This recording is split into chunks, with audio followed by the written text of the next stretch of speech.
श्री राम जी के साथ द्रोह करने वाले तुमको नहीं बचा सकते। मोह ही जिसका मूल है, ऐसे बहुत पीड़ा देने वाले तम रूप अभिमान का त्याग कर दो और रघुकुल के स्वामी कृपा के समुद्र भगवान श्री रामचंद्र जी का भजन करो।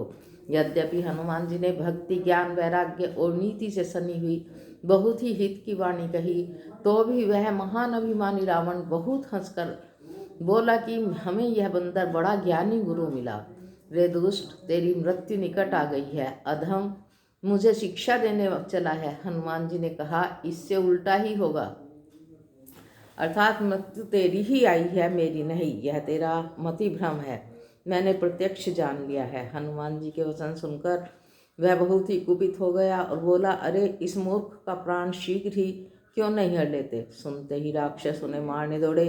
उसी समय मंत्रियों के साथ विभीषण जी वहाँ आ पहुँचे। उन्होंने सिर नवाकर बहुत विनय करके रावण से कहा कि दूत को मारना नहीं चाहिए, यह नीति के विरुद्ध है। हे गोसाई, कोई दूसरा दंड दिया जाए। सबने कहा, भाई यह सलाह उत्तम है।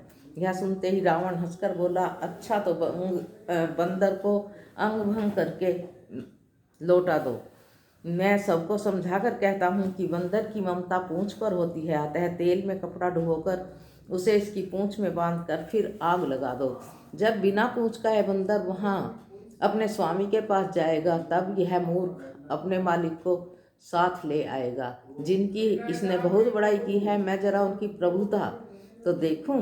यह वचन सुनते ही हनुमान जी मन में मुस्कुराए और मन ही मन बोले कि मैं जान गया, सरस्वती जी इसे ऐसी बुद्धि देने में सहायक हुई हैं। रावण के वचन सुनकर मूर्ख राक्षस वही पूंछ में आग लगाने की तैयारी करने लगे। पूंछ के लपेटने में इतना कपड़ा और घी तेल लगा कि नगर में कपड़ा, घी और तेल नहीं रहा। हनुमान जी ने ऐसा खेल किया कि पूंछ बढ़ गई। नगरवासी लोग तमाशा देखने आए। वे हनुमान जी को पैर से ठोकर मारते हैं और उनकी बहुत सी हंसी करते हैं। ढोल बजाते हैं, सब लोग तालियां पीटते हैं। हनुमान जी को नगर में फिराकर फिर पूंछ में आग लगा दी। अग्नि को जलते हुए देखकर हनुमान जी तुरंत ही बहुत छोटे रूप में हो गए। बंधन से निकलकर वे सोने की अटारियों पर जा चढ़े। उनको देखकर राक्षसों की स्त्रियां भयभीत हो गई। उस समय भगवान की प्रेरणा से 49 पवन चलने लगे। हनुमान जी अट्ठास करके गरजे और बढ़कर आकाश से जा लगे। तब सब लोग मधुबन के भीतर आए और अंगद की सम्मति से सबने मधुर फल खाए। जब रखवाले बरसने लगे, तब भूसों की मार मारते ही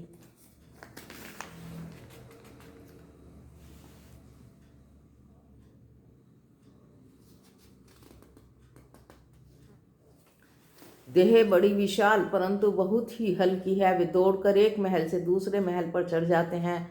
नगर जल रहा है, लोग बेहाल हो गए। आग की करोड़ों भयंकर लपटें झपट रही हैं। हाय बप्पा, हाय मैया, इस अवसर पर कौन हमें बचाएगा। चारों ओर यही पुकार सुनाई पड़ रही है। हमने तो पहले ही कहा था कि यह वानर नहीं है, वानर का रूप धरे हुए कोई देवता है। साधु के अपमान का यह फल है कि नगर अनाथ के नगर की तरह जल रहा है। हनुमान जी ने एक ही क्षण में सारा नगर जला डाला, एक विभीषण का घर नहीं जलाया। शिव जी कहते हैं, हे पार्वती, जिन्होंने अग्नि को बनाया, हनुमान जी उन्हीं के दूत हैं, इसी कारण वे अग्नि से नहीं जले। हनुमान जी ने उलट पलट कर एक ओर से दूसरी ओर तक सारी लंका जला दी। फिर वे समुद्र में कूद पड़े। पूंछ बुझाकर थकावट दूर करके और फिर छोटा सा रूप धारण कर हनुमान जी श्री जानकी जी के सामने हाथ जोड़कर जा खड़े हुए। हनुमान जी ने कहा, हे माता, मुझे कोई चिन्ह दीजिए जैसे रघुनाथ जी ने मुझे दिया था। तब सीता जी ने चूड़ामणि उतार कर दी। हनुमान जी ने उसको हर्षपूर्वक ले लिया। जानकी जी ने कहा, हे तात, मेरा प्रणाम निवेदन करना और इस प्रकार कहना, हे प्रभु, यद्यपि आप सब प्रकार से पूर्ण काम हैं, आपको किसी प्रकार की कामना नहीं है, तथापि दीनों पर दया करना आपका विरध है और मैं दीन हूँ। अतः उस विरध को याद करके हे नाथ, मेरे भारी संकट को दूर कीजिए। हे तात, इंद्रपुत्र जयंत की कथा सुनाना और प्रभु को उनके बाण का प्रताप समझाना। यदि महीने भर में नाथ न आए तो फिर मुझे जीत ही नहीं पाएंगे। हे हनुमान, कहो मैं किस प्रकार प्राण रखूं। हे तात, तुम भी अब जाने को कह रहे हो। तुम्हें देखकर छाती ठंडी हुई थी, फिर मुझे वही दिन और वही रात। हनुमान जी ने जानकी जी को समझाकर बहुत प्रकार से धीरज दिया और उनके चरण कमलों में सिर नवाकर श्री राम जी के पास गमन किया।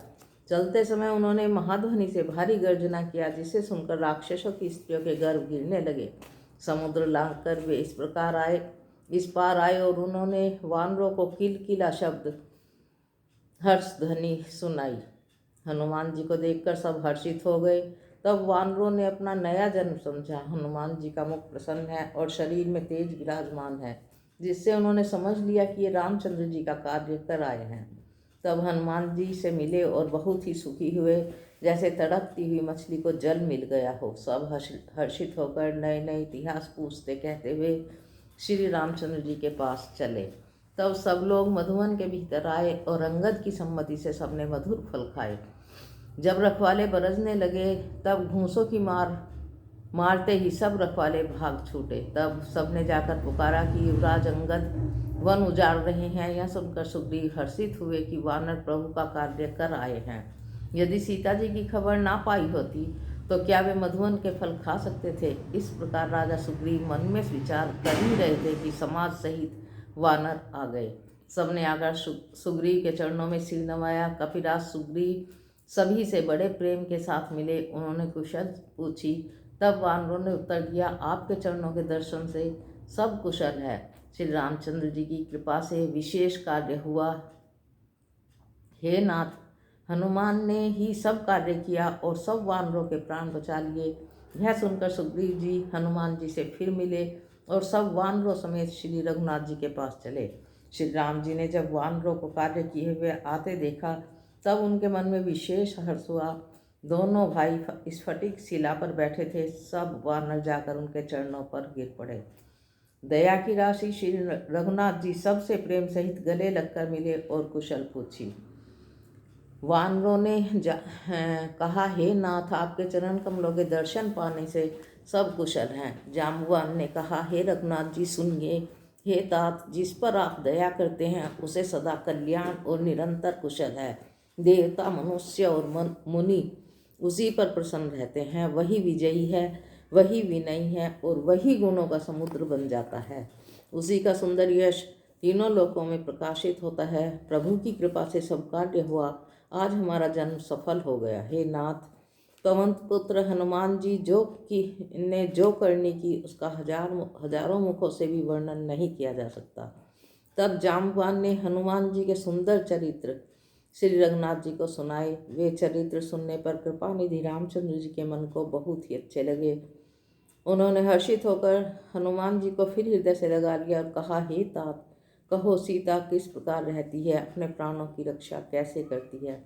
हनुमान जी ने कहा, आपका नाम रात दिन पहरा देने वाला है। आपका ध्यान ही किवाड़ है। नेत्रों को अपने चरणों में लगाए रहती है, यही ताला लगा है। फिर प्राण जाएं तो किस मार्ग से जाएं। चलते समय उन्होंने मुझे चूड़ामणि उतार कर दी है। श्री रघुनाथ जी ने उसे लेकर हृदय से लगा लिया। हनुमान जी ने फिर कहा, हे नाथ, दोनों नेत्रों से जल भरकर जानकी जी ने मुझसे कुछ वचन कहे हैं। छोटे भाई समेत प्रभु के चरण पकड़ना और कहना कि आप दीन बंधु हैं, शरणागत के दुखों को हरने वाले हैं और मैं मन, वचन और कर्म से आपके चरणों की अनुरागिनी हूँ। फिर स्वामी, आपने किस अपराध से मुझे त्याग दिया। हाँ, एक दोष मैं अपना अवश्य मानती हूँ कि आपका वियोग होते ही मेरे प्राण नहीं चले गए। हे नाथ, यह तो नेत्रों का अपराध है जो प्राणों के निकलने में हठपूर्वक बाधा देते हैं। विरह अग्नि है, शरीर रुई है और श्वास पवन है। इस प्रकार अग्नि और पवन का संयोग होने से यह शरीर क्षण मात्र में जल सकता है, किंतु नेत्र और हित के लिए प्रभु का स्वरूप देखकर सुखी होने के लिए जल आंसू बरसाते हैं, जिससे विरह की आग से भी देह जलने नहीं पाती। सीता जी की विपत्ति बहुत बड़ी है। हे दीन दयालु, यह बिना कही अच्छी है, कहने से आपको बड़ा क्लेश होगा। हे करुणानिधान, उनका एक एक पल कल्प के समान बीतता है। अतः हे प्रभु, तुरंत चलिए और अपनी भुजाओं के बल से दुष्टों के दल को जीतकर सीता जी को ले आइए। सीता जी का दुख सुनकर सुख के धाम प्रभु के कमल नेत्रों में जल भर आया। और वे मन वचन शरीर से जिसे मेरी ही गति मेरा ही आश्रय है, उसे क्या स्वप्न में भी विपत्ति हो सकती है? हनुमान जी ने कहा, हे प्रभु, विपत्ति तो वही है जब आपका भजन स्मरण ना हो। हे प्रभु, राक्षसों की बात थी क्या कितनी है, आप शत्रु को जीतकर जानकी जी को ले आएंगे। भगवान ने कहा, हे हनुमान सुनो, तेरे समान मेरा उपकारी देवता मनुष्य अथवा मुनि कोई भी शरीरधारी नहीं है। मैं तेरा प्रति उपकार तो क्या करूं, मेरा मन भी तेरे सामने नहीं हो सकता। हे पुत्र सुनो, मैंने मन में खूब विचार करके देख लिया कि मैं तुझसे उरीन नहीं हो सकता। देवताओं के रक्षक प्रभु बार बार हनुमान जी को देख रहे हैं। नेत्रों में प्रेमाश्रुओं का जल भरा हुआ है और शरीर अत्यंत पुलकित है। प्रभु के वचन सुनकर उनके मुख तथा अंगों को पुलकित देखकर हनुमान जी हर्षित हो गए और प्रेम में विकल होकर वे भगवान, हे भगवान मेरी रक्षा करो कहते हुए श्री राम जी के चरणों में गिर पड़े। प्रभु बार बार उनको उठाना चाहते हैं, परंतु प्रेम में डूबे हुए हनुमान जी को चरणों से उठाना सुहाता नहीं। प्रभु का कर कमल हनुमान जी के सिर पर है। उस स्थिति का स्मरण करके शिव जी प्रेम मगन हो गए। फिर मन को सावधान करके शंकर जी अत्यंत सुंदर कथा कहने लगे। हनुमान जी को उठाकर प्रभु ने हृदय से लगाया और हाथ पकड़कर अत्यंत निकट बैठा लिया। हे हनुमान, बताओ तो, रावण के द्वारा सुरक्षित लंका और उसके बड़े बांके किले को तुमने किस तरह जलाया? हनुमान जी ने प्रभु को प्रसन्न जाना और वे अभिमान रहित वचन बोले, बंदर का बस यही बड़ा पुरुषार्थ है कि वह एक डाल से दूसरी डाल पर चला जाता है। मैंने जो समुद्र लांघ कर सोने का नगर जलाया और राक्षसगण को मारकर अशोक वन को उजाड़ डाला, यह सब रघुनाथ जी आपका ही प्रताप है। हे नाथ, इसमें मेरी प्रभुता कुछ भी नहीं है।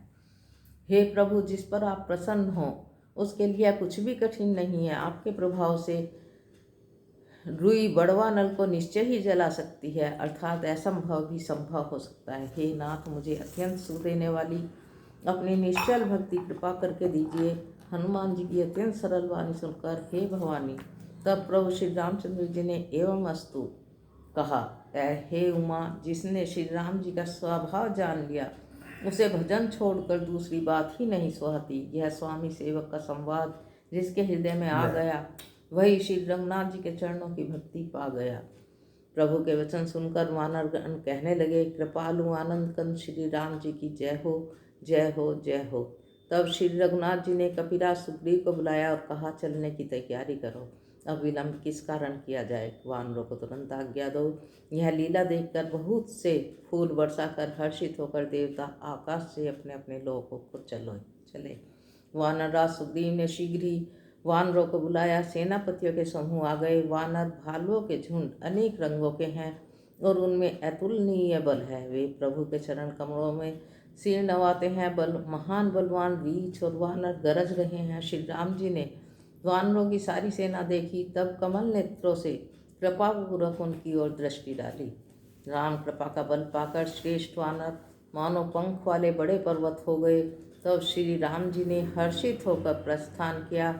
उनके सुंदर और शुभ शकुन किए, जिनकी कीर्ति सब मंगलों से पूर्ण है। उनके प्रस्थान के समय शकुन होना यह नीति है, परंतु प्रस्थान जानकी जी ने भी जान लिया। उनके बाएं अंग फड़क फड़क कर मानो कह देते थे कि श्री राम जी आ रहे हैं। जानकी जी को जो शकुन होते थे वही रावण के लिए अपशकुन हुए। सेना चली, उनका वर्णन कौन कर सकता है। संख्य वानर और भालू गर्जना कर रहे हैं। नख ही जिनके शस्त्र हैं। इच्छानुसार चलने वाले रीछ वानर पर्वतों और वृक्षों को धारण किए, कोई आकाश मार्ग से, कोई पृथ्वी पर चले जा रहे हैं। वे सिंह के समान गर्जना कर रहे हैं।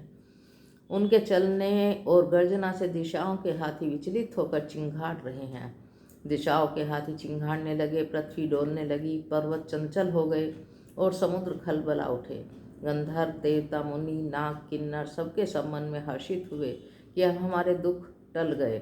अनेकों करोड़ भयानक वानर योद्धा कटा रहे हैं और करोड़ों ही दौड़ रहे हैं। प्रबल प्रताप कौशलनाथ श्री रामचंद्र जी की जय हो, ऐसा पुकारते हुए वे उनके गुण समूहों को गा रहे हैं। उदार सरफराज शेष जी भी सेना का बोझ नहीं सह सकते हुए बार बार मोहित हो जाते हैं और पुनः पुनः कच्छप की कठोर पीठ को दांतों से पकड़ते हैं। ऐसा करते अर्थात बार बार दांतों को गड़ाकर कच्छप की पीठ पर लकीर सी खींचते हुए वे कैसे शोभा दे रहे हैं, मानो श्री रामचंद्र जी की सुंदर प्रस्थान यात्रा को परम सुहावनी जानकर उनकी अचल पवित्र कथा को सरफराज शेष जी कच्छप की पीठ पर लिख रहे हों। इस प्रकार कृपा निधान श्री राम जी समुद्र तट पर उतरे। अनेकों रीछ वानर बीच जहाँ तहाँ फल खाने लगे। वहाँ जब से हनुमान जी लंका को जला गए तब से राक्षस भयभीत रहने लगे। अपने अपने घरों में सब विचार कर रहे हैं कि अब राक्षस कुल की रक्षा का कोई उपाय नहीं है। जिसके दूत का बल वर्णन नहीं किया जा सकता, उसके स्वयं नगर में आने पर कौन भलाई है। हम लोगों की बड़ी बुरी दशा होगी। दूतियों के नगर वासियों के वचन सुनकर मंदोदरी बहुत ही व्याकुल हो गई। वह एकांत में हाथ जोड़कर पति के रावण के चरणों में लगी और नीति रस में पगी हुई वाणी में बोली, हे प्रियतम, श्री हरि से विरोध छोड़ दीजिए। मेरे कहने को अत्यंत ही हितकर जानकर हृदय में धारण कीजिए। जिसके दूत की करनी का विचार करते ही राक्षसों की स्त्रियों के गर्भ गिर जाते हैं। हे प्यारे स्वामी, यदि भला चाहते हो तो अपने मंत्री को बुलाकर उसके साथ उनकी स्त्री को भेज दीजिए। सीता अपने कुल रूपी कमलों के वन को दुख देने वाली जाड़े की रात्रि के समान आई है। हे नाथ सुनिए, सीता को दिए बिना शंभु और ब्रह्मा के किए भी आपका भला नहीं हो सकता। श्री राम जी के बाण सर्पों के समूह के समान हैं और राक्षसों के समूह मेढक के समान। जब तक वे इन्हें ग्रस नहीं लेते तब तक हट छोड़कर उपाय कर लीजिए। मूर्ख और जगत प्रसिद्ध अभिमानी रावण कानों से उसकी वाणी सुनकर खूब हंसा और बोला, स्त्रियों का स्वभाव सचमुच ही बहुत डरपोक होता है, मंगल में भी भय करती हैं। तुम्हारा मन बहुत ही कच्चा है। यदि वानरों की सेना आएगी तो बेचारे राक्षस उसे खाकर अपना जीवन निर्वाह करेंगे। लोकपाल भी जिसके डर से कांपते हैं, उसकी स्त्री डरती हो, यह बड़ी हंसी की बात है। रावण ने ऐसा कहकर हंसकर उसे हृदय से लगाया और ममता बढ़ाकर वह सभा में चला।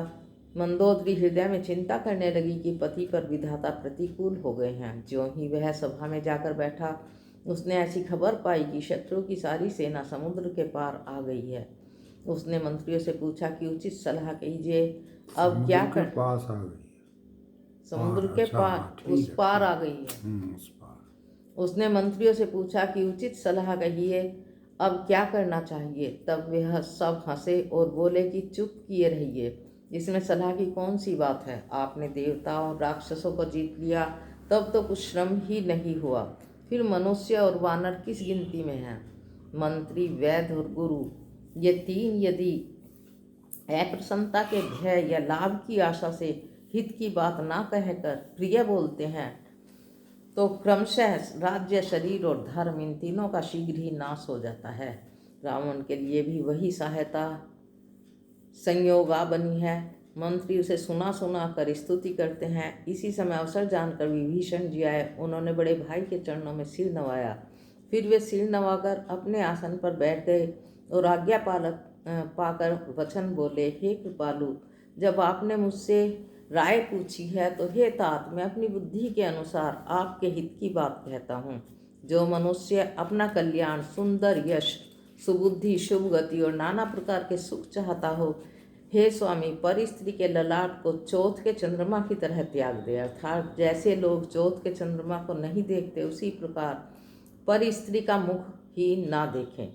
14 भुवनों का एक ही स्वामी हो, वह भी जीवों से वैर करके ठहर नहीं सकता, नष्ट हो जाता है। जो मनुष्य गुणों का समुद्र और चतुर हो, उसे चाहे थोड़ा भी लाभ क्यों न हो, उसे भी कोई भला नहीं कहता। हे नाथ, काम, क्रोध, मद और लोभ, ये सब नरक के रास्ते हैं। इन सबको छोड़कर श्री रामचंद्र जी को भजिए, जिन्हें संत पुरुष भजते हैं। हे तात, राम मनुष्यों के ही राजा नहीं, वे समस्त लोगों के स्वामी और काल के भी काल हैं। वे संपूर्ण ऐश्वर्य, यश, श्री, धर्म, वैराग्य एवं ज्ञान के भंडार भगवान हैं। वे निरामय, विकार रहित, अजन्मा, व्यापक, अजय, अनादि और अनंत ब्रह्म हैं। उन कृपा के समुद्र भगवान ने पृथ्वी, ब्राह्मण, गो और देवताओं का हित करने के लिए ही मनुष्य शरीर धारण किया है। हे भाई सुनिए, वे सेवकों को आनंद देने वाले, दुष्टों के समूह का नाश करने वाले और वेद तथा धर्म की रक्षा करने वाले हैं। बैर त्याग कर उन्हें मस्तक नवाइए। वे श्री रघुनाथ जी शरणागत का दुख नाश करने वाले हैं। हे नाथ, उन प्रभु को जानकी जी दे दीजिए और बिना ही कारण स्नेह करने वाले श्री राम जी को भजिए। जिसे संपूर्ण जगत से द्रोह करने का पाप लगा है, शरण जाने पर प्रभु उसका भी त्याग नहीं करते। जिनका नाम तीनों तापों का नाश करने वाला है, हे वे ही प्रभु मनुष्य रूप में प्रकट हुए हैं। हे रावण, हृदय में यह समझ लीजिए। हे दशीष, मैं बार बार आपके चरणों लगता हूँ और विनती करता हूँ कि मान, मोह और मद को त्याग कर आप कौशलपति श्री राम जी का भजन कीजिए। मुनि पुलस्त्य जी ने अपने शिष्य के हाथ यह बात कहला भेजी है कि हे तात, सुंदर अवसर पर आकर मैंने तुरंत ही वह बात प्रभु से कह दी है। माल्यवान नाम का एक बहुत ही बुद्धिमान मंत्री था। उसने उन विभीषण के वचन सुनकर बहुत सुख माना और कहा, हे तात, आपके छोटे भाई नीति विभूषण अर्थात नीतिमान है। विभीषण जो कुछ कह रहे हैं उसे हृदय में धारण कीजिए। रावण ने कहा, ये दोनों मूर्ख शत्रु की महिमा बखान कर रहे हैं। यहाँ कोई है, इन्हें दूर करो। तब माल्यवान को घर लौटना पड़ा। माल्यवान तो घर लौट गया और विभीषण जी हाथ जोड़कर फिर कहने लगे, हे नाथ, पुराण और वेद ऐसा कहते हैं कि सुबुद्धि और कुबुद्धि सबके हृदय में रहती है। जहाँ सुबुद्धि है वहाँ नाना प्रकार की संपदाएं रहती हैं और जहाँ कुबुद्धि है वहाँ परिणाम में विपत्ति ही रहती है। आपके हृदय में उल्टी बुद्धि आवसी है, इसी से आप हित को अहित और शत्रु को मित्र मान रहे हैं। हे राक्षस कुल के लिए काल रात्रि के हैं, उन सीता पर आपकी बड़ी प्रीति है। हे तात, मैं चरण पकड़कर आपसे भीख मांगता हूँ कि आप मेरा दुलार रखिए। मुझ बालक के आग्रह को स्नेहपूर्वक स्वीकार कीजिए। श्री राम जी को सीता जी दे दीजिए और जिसमें आपका अहित न हो।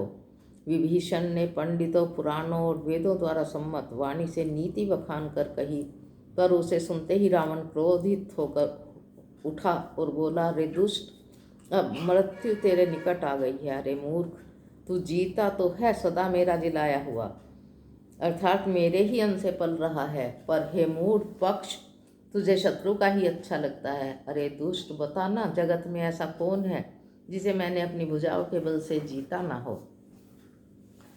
मेरे नगर में रहकर प्रेम तपस्वियों पर करता है। मूर्ख, उन्हीं से जा मिल और उन्हीं को नीति बता। ऐसा कहकर रावण ने उन्हें लात मारी, परंतु छोटे भाई विभीषण ने मारने पर भी बार बार उनके चरण ही पकड़े।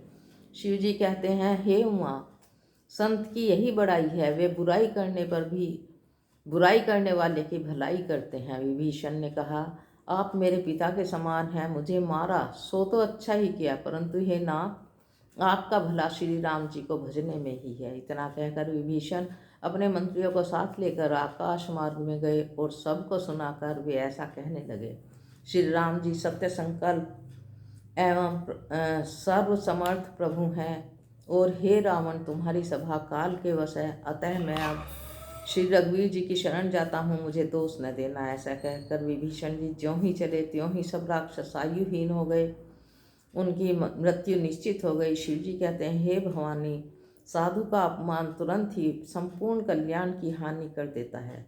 रावण ने जिस क्षण विभीषण को त्यागा, उसी क्षण वह भागा वैभव से हीन हो गया। श्री विभीषण जी हर्षित होकर मन में अनेकों मनोरथ करते हुए श्री रघुनाथ जी के पास चले। वे सोचते जाते थे, मैं जाकर भगवान के कोमल और लाल वर्ण के सुंदर चरण कमलों के दर्शन करूंगा, जो सेवकों को सुख देने वाले हैं। जिन चरणों का स्पर्श कर ऋषि पत्नी अहिल्या तर गई और जो दंडक वन को पवित्र करने वाले हैं। जिन चरणों को जानकी जी ने हृदय में धारण कर रखा है, जो कपट मृग के साथ पृथ्वी पर दौड़े थे और जो चरण कमल साक्षात शिव जी के हृदय रूपी सरोवर में विराजते हैं, ऐसा मेरा अहोभाग्य है कि मैं उन्हीं को आज देखूंगा। जिन चरणों की पादिकाओं में भरत जी ने अपना मन लगा रखा है, आज मैं उन्हीं चरणों को अभी जाकर इन नेत्रों से देखूंगा। इस प्रकार प्रेम सहित विचार करते हुए शीघ्र ही समुद्र के पार आ गए। वानरों ने विभीषण को आते देखा तो उन्होंने जाना कि शत्रु का कोई खास दूत है। उन्हें पहरे पर ठहरा कर वे सुग्रीव के पास आए और उनको सब समाचार सुनाए। सुग्रीव ने श्री राम जी के पास जाकर कहा, हे रघुनाथ जी सुनिए, रावण का भाई मिलने आया है। प्रभु श्री राम जी ने कहा, हे मित्र, तुम क्या समझते हो, तुम्हारी क्या राय है। वानरराज सुग्रीव ने कहा, हे महाराज सुनिए, राक्षसों की माया जानी नहीं जाती। यह इच्छानुसार रूप बदलने वाला न जाने किस कारण आया है। जान पड़ता है यह मूर्ख हमारा भेद लेने आया है, इसलिए मुझे तो यही अच्छा लगता है कि इसे बांध कर रखा जाए। श्री राम जी ने कहा, हे मित्र, तुमने नीति तो अच्छी विचारी है, परंतु मेरा प्रण तो है कि शरणागत के भय को हर लेना। प्रभु के वचन सुनकर हनुमान जी हर्षित हुए और मन ही मन कहने लगे कि भगवान कैसे शरणागत वत्सल शरण में आए हुए पर पिता की तरह प्रेम करने वाले हैं। श्री राम जी फिर बोले, जो मनुष्य अपने अहित का अनुमान करके शरण में आए हुए का त्याग कर देते हैं, वे पामर हैं, क्षुद्र हैं, पाप में हैं, उन्हें देखने में भी हानि है। जिसे करोड़ों ब्राह्मणों की हत्या लगी हो, शरण में आने पर उसे भी मैं नहीं त्यागता। जीव ज्यों ही मेरे सम्मुख होता है, त्यों ही उसके करोड़ों जन्मों के पाप नष्ट हो जाते हैं। पापी का यह सहज स्वभाव होता है कि मेरा भजन उसे कभी नहीं सुहाता। यदि वह रावण का भाई निश्चय ही दुष्ट हृदय का होता तो क्या वह मेरे सम्मुख आ सकता था। जो मनुष्य निर्मल मन का होता है वही मुझे पाता है। मुझे कपट और छल छिद्र नहीं सुहाते। यदि उसे रावण ने भेद लेने को भेजा है, तब भी हे सुग्रीव, अपने को कुछ भी भय या हानि नहीं है, क्योंकि हे सखे, जगत में जितने भी राक्षस हैं, लक्ष्मण क्षण भर में उन सबको मार सकते हैं, और यदि वह भयभीत होकर मेरे शरण आया है तो मैं उसे प्राणों की तरह रखूँगा। कृपा के धाम श्री राम जी ने हंसकर कहा, दोनों ही स्थितियों में उसे ले आओ। तब अंगद और हनुमान सहित सुग्रीव जी कृपालु श्री राम जी की जय हो कहते हुए चले। विभीषण जी को आदर सहित आगे करके वानर फिर वहाँ चले जहाँ करुणा की खान श्री रघुनाथ जी थे। नेत्रों को आनंद का दान देने वाले दोनों भाइयों को विभीषण जी ने दूर से ही देखा। फिर शोभा के दाम श्री रामचंद्र जी को देखकर वे पलक रोक कर ठिठक कर एकटक देखते ही रह गए। भगवान की विशाल भुजाएं हैं, लाल कमल के समान नेत्र हैं और शरणागत के भय का नाश करने वाला सांवला शरीर है। सिंह कैसे कंधे हैं, विशाल वक्ष इस तरह अत्यंत शोभा दे रहा है। असंख्य कामदेवों के मन को मोहित करने वाला मुख है। भगवान के स्वरूप को देखकर विभीषण जी ने नेत्रों में प्रेमाश्रुओं का जल भराया और शरीर अत्यंत पुलकित हो गया। फिर मन में धीरज धरकर उन्होंने कोमल वचन कहे, हे नाथ, मैं दशमुख रावण का भाई हूँ। हे देवताओं के रक्षक, मेरा जन्म राक्षस कुल में हुआ है। मेरा तामसी शरीर है, स्वभाव से ही मुझे पाप प्रिय हैं। जैसे उल्लू को अंधकार पर सहज स्नेह होता है, मैं कानों से आपका सुयश सुनकर आया हूँ कि हे प्रभु, भाव के भय का नाश करने वाले हैं। हे दुखियों के दुख दूर करने वाले और शरणागत को सुख देने वाले श्री रघुवीर, मेरी रक्षा कीजिए, रक्षा कीजिए। प्रभु से ऐसा कहकर दंडवत करते हुए देखा तो अत्यंत हर्षित होकर तुरंत उठे। विभीषण जी के दीन वचन सुनने पर प्रभु के मन को बहुत ही भाए। उन्होंने अपनी विशाल भुजाओं से पकड़कर उनको हृदय से लगा लिया। छोटे भाई लक्ष्मण जी सहित गले मिलकर उनको अपने पास बैठाकर श्री राम जी भक्तों के भय को हरने वाले वचन बोले, हे लंकेश, परिवार सहित अपनी कुशल कहो। तुम्हारा निवास बुरी जगह पर है, दिन रात दुष्टों की मंडली में बसते हो। हे सखे, तुम्हारा धर्म किस प्रकार निपटा है, मैं तुम्हारी सब रीति जानता हूँ। तुम अत्यंत नीति निपुण हो, तुम्हें अनीति नहीं सुहाती। हे तात, नरक में रहना वरम अच्छा है, परंतु विधाता दुष्ट का संग कभी न दे। हे रघुनाथ जी, अब आपके चरणों का दर्शन कर कुशल से हूँ, जो आपने अपना सेवक जानकर मुझ पर दया की है। तब तक जीव की कुशल नहीं और न स्वप्न में भी उसके मन को शांति है, जब तक वह शोक के घर काम को छोड़कर श्री राम जी को नहीं भजता। लोभ, मोह, मत्सर, मद और मान आदि अनेकों दुष्ट तभी तक हृदय में बसते हैं जब तक कि धनुष बाण और कमर में तरकस धारण किए हुए श्री रघुनाथ जी हृदय में नहीं बसते। ममतापूर्ण अंधेरी रात है जो राग द्वेष रूपी उल्लुओं को सुख देने वाली है। वह तभी तक जीव के मन में बसती है जब तक प्रभु का प्रताप रूपी सूर्य उदय नहीं होता। हे श्री राम जी, आपके चरणारविंद के दर्शन कर अब मैं कुशल से हूँ। मेरे भारी भय मिट गए। हे कृपालु, आप जिस पर अनुकूल होते हैं उसे तीनों प्रकार के भवशूल नहीं व्यापते। मैं अत्यंत नीच स्वभाव का राक्षस हूँ। मैंने कभी शुभ आचरण नहीं किया। जिनका रूप मुनियों के भी ध्यान में नहीं आता, उन प्रभु ने स्वयं हर्षित होकर मुझे हृदय से लगा लिया। हे कृपा और सुख के पुंज श्री राम जी, मेरा अत्यंत असीम सौभाग्य है जो मैंने ब्रह्मा और शिव जी के द्वारा सेवित युगल चरण कमलों को अपने नेत्रों से देखा। श्री राम जी ने कहा, हे सखा सुनो, मैं तुम्हें अपना स्वभाव कहता हूँ जिसे काक भुसुंडी शिव जी और पार्वती जी भी जानती हैं।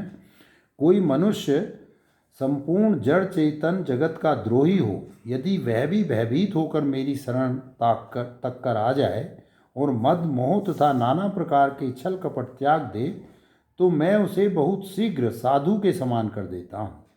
माता पिता भाई पुत्र स्त्री शरीर धन घर मित्र और परिवार, इन सबके ममत्व रूपी तागों को बटोर कर और उन सब की एक डोरी बटकर उसके द्वारा जो अपने मन को मेरे चरणों में बांध देता है, अर्थात सारे सांसारिक संबंधों का केंद्र मुझे बना लेता है, जो समदर्शी है, जिसे कुछ इच्छा नहीं है और जिसके मन में हर्ष शोक और भय नहीं है, ऐसा सज्जन मेरे हृदय में कैसे बसता है जैसे लोभी के हृदय में धन बसा करता है। तुम सरीखे संत ही मुझे प्रिय हैं। मैं और किसी के निहोरे से देह धारण नहीं करता। जो सगुण भगवान के उपासक हैं, दूसरे के हित में लगे रहते हैं, नीति और नियमों में दृढ़ हैं और जिन्हें ब्राह्मणों के चरणों में प्रेम है, वे मनुष्य मेरे प्राणों के समान हैं।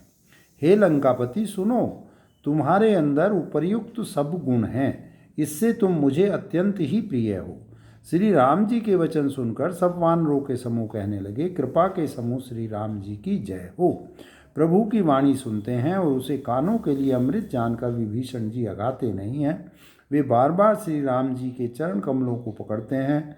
अपार प्रेम है, हृदय में समाता नहीं है। विभीषण जी ने कहा, हे देव, हे चराचर जगत के स्वामी, हे शरणागत के रक्षक, हे सबके हृदय के भीतर की जानने वाले, सुनिए, मेरे हृदय में पहले कुछ वासना थी, वह प्रभु के चरणों की प्रीति रूपी नदी में बह गई। अब तो हे कृपालु, शिव जी के मन को सदैव प्रिय लगने वाली अपनी पवित्र भक्ति मुझे दीजिए। एवमस्तु, ऐसा ही हो कहकर रणधीर प्रभु श्री राम जी ने तुरंत ही समुद्र का जल मांगा और कहा, हे सखा, यद्यपि तुम्हारी इच्छा नहीं है